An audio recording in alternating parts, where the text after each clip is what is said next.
Hey everyone, welcome to my channel Life of Rhea। আর আজকে আমি ভাবলাম আমার পুরো দিনের ভিডিওটা তোমাদের সাথে শেয়ার করি। আর আজকে আমার সকালটা শুরু হয়েছে ডায়াগনস্টিক সেন্টার দিয়ে। ডক্টর কিছু ব্লাড টেস্ট করতে দিয়েছিল, তো সেটা করে চলে এসেছি বাড়ি। আর বাবা আসার সময় কিছু বাজার করে নিয়েছিল। আর কালী পুজোর সময় তো তোমাদের দেখিয়েছিলাম বাড়ির গেটেই আমার কালী পুজো হয়। ইভেন সেম জগদ্ধাত্রী পুজো তো বাড়ির গেটে জগদ্ধাত্রী পুজো হয়। তারপরে বাড়ি এসে আমি কিছু ব্রেকফাস্ট করে নিচ্ছিলাম, ব্রেড আর বাটার।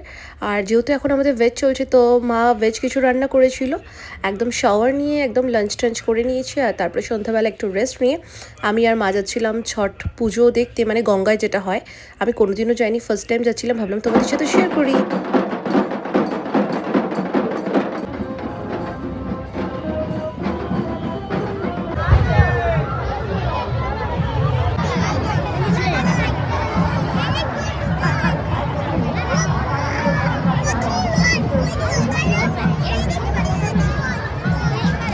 আর তারপরে তো মা বললো যে দাঁড়া গঙ্গার জল একটু নিয়ে আসি। ও মা দেখি, মাও দেখি ওরকম নন বেঙ্গলিদের মতো সিঁদুর পরে আসে, তাই আমি দূর থেকে ক্যাপচার করছিলাম মায়ের ভিডিওটা।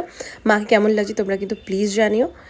আর তারপরে আমরা মানে অনেকক্ষণই দাঁড়িয়েছিলাম প্রায়, তারপরে দেখে টেকে আমরা চলে গেছিলাম ওই ব্লাড টেস্টের রিপোর্টগুলো নিতে ডায়াগনস্টিক সেন্টারে।